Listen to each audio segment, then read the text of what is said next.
Good morning. I'm Barb. I'm the author of the Diaries of Liberty the Pug. We're still reading out of the Diaries of Liberty the Pug, The Arrival of Pippa. This is Pippa right here. This is Pippa's giraffe. And here we go. One for you. One for you. This is Liberty on my lap. And this is Ebony Rose. We've been reading book 3 a few weeks now. When you purchase my books, you'll understand that they're between 30 and 40 pages and each have an average of 11 chapters with beautiful illustrations. Today, we are actually reading Water, Water Everywhere.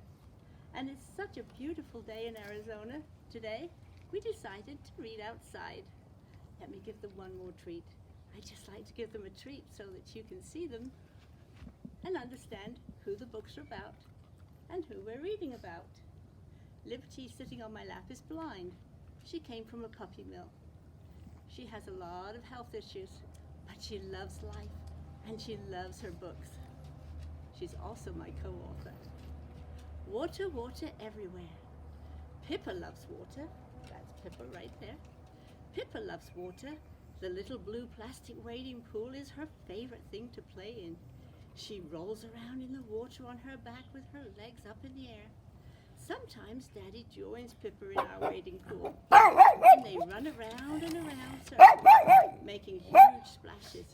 I think they must have seen something in the garden. Okay, girls, that's enough. Listen to your stories. Pippa even likes to put her feet in our water bowls when Daddy has the hose or sprinkles on in the garden. We know where Pippa is. Yes, any moment she will come flying through our dog door, looking like she's just stepped out of a bath. She will shake the water in every direction and jump in the toy basket, rolling around to get dry, having the best time. Mummy and Daddy think Pippa is the funniest little dog and do not seem to mind the chaos of Pippa and her love of water. Would you like to see her in her wading pool? There she is. That's Pippa. Today, Pippa and her love of water went too far. She managed to jump into the bathtub and join Daddy in his shower. Daddy called out for Mom. Mom went dashing in with a big towel to scoop up a dripping Pippa out of the bathtub. Mom laughed and told Daddy Pippa must have thought it was his turn, reminding Daddy that Pippa had joined Mom in her shower the week before. Ebony Rose and I do not mind having a bath once in a while, but we are fascinated by Pippa's love for getting wet. I love finding a mud puddle at the park to splash in, but I'm not the first one in line on bath day. Ebony Rose doesn't even like a puddle and prefers to stay dry.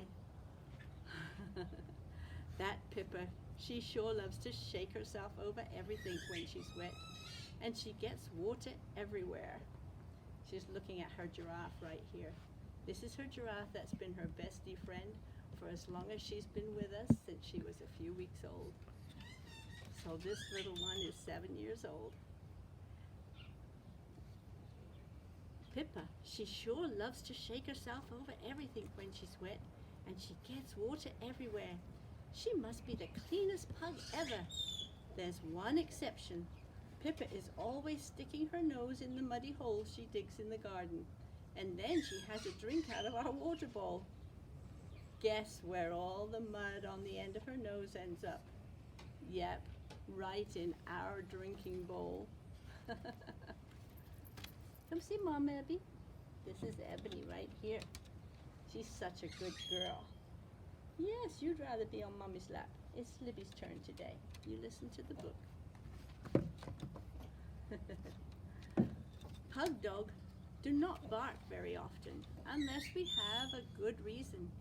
Pippa has a loud, deep bark, the loudest bark of a pug any of us have ever heard.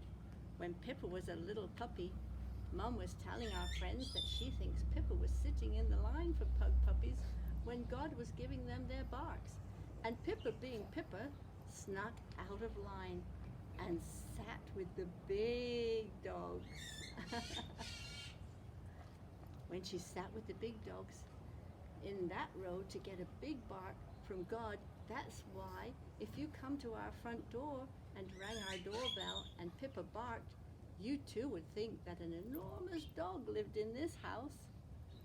Pippa still has a big bark.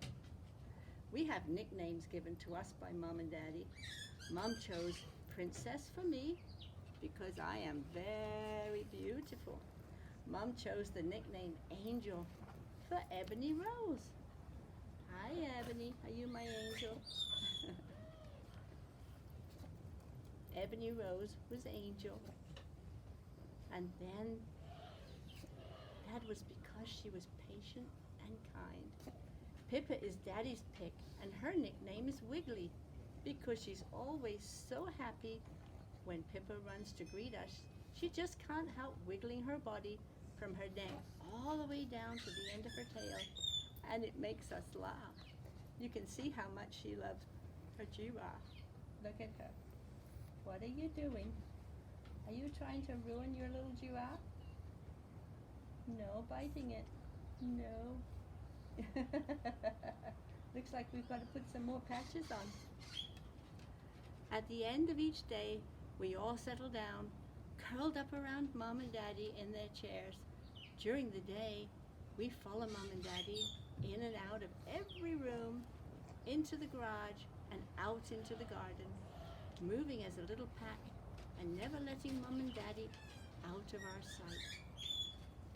But come nighttime, when Mom and Daddy announce bedtime, it's a funny thing. None of us move. Bedtime, you'd rather just stay where you are, huh?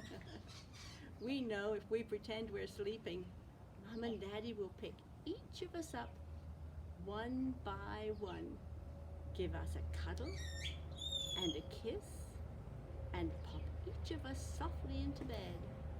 We all know it's a game we play at bedtime, but we all sleep better after our good night snuggles. Do you like snuggles before you go to bed? Very good, Liberty. Are you enjoying the story? Do you know that animals' tails and ears are part of how they communicate with us and with other animals? Please do not alter your animals by cutting off their tail or clipping their ears. This makes them very sad not to have the proper use of their tail and ears to communicate. That's my reading today. I'm going to say goodbye. I'll see you next week. This is our reading for next week. We have a day in the life of 3 pugs. And let me just mention one thing. Don't forget, you can also see Liberty, Ebony Rose, and Pippa in the new Tykes magazine online. Thank you for listening. Bye-bye for now.